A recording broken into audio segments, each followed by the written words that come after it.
J'ai plutôt un lien sportif avec le département de la Sarthe parce que j'ai notamment comme ami Dominique Chevelier qui a été un grand marathonien français et qui a participé aux Jeux Olympiques, avec qui j'ai beaucoup couru. Voilà, donc quand je viens, souvent c'est à son invitation pour courir ou dans les bois ou même sur les épreuves officielles comme le Cross Ouest France.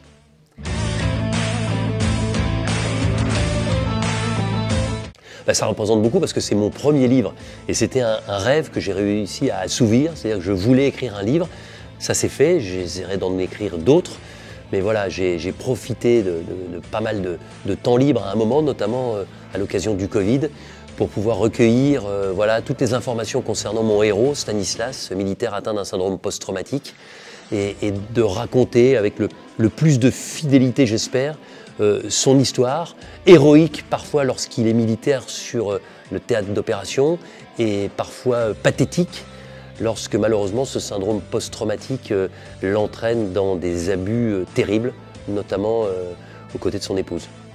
Je pense qu'il faut être soi-même, il faut avoir une vraie appétence pour le dépassement de soi et pour cet idéal de vie sur une quarantaine de jours au maximum à la mode Robinson Crusoe.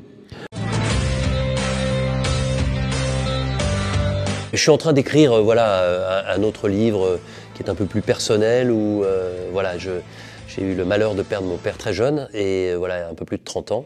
Et aujourd'hui, j'éprouve le besoin d'essayer, grâce à l'écriture, eh bien d'organiser une rencontre virtuelle comme elles étaient 30 ans en arrière. Parce que justement, quand je faisais mon service militaire, mon père qui habitait Lyon venait à Paris me rendre visite régulièrement pour son travail. Et on passait pas mal de temps à discuter, à échanger, à confronter nos opinions, celles d'un jeune homme que j'étais et celles de mon père.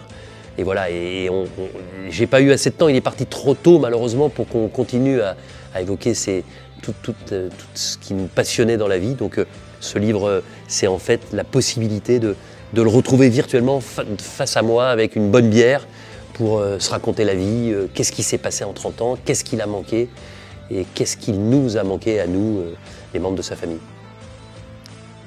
Merci beaucoup Denis Brognard. Merci à vous.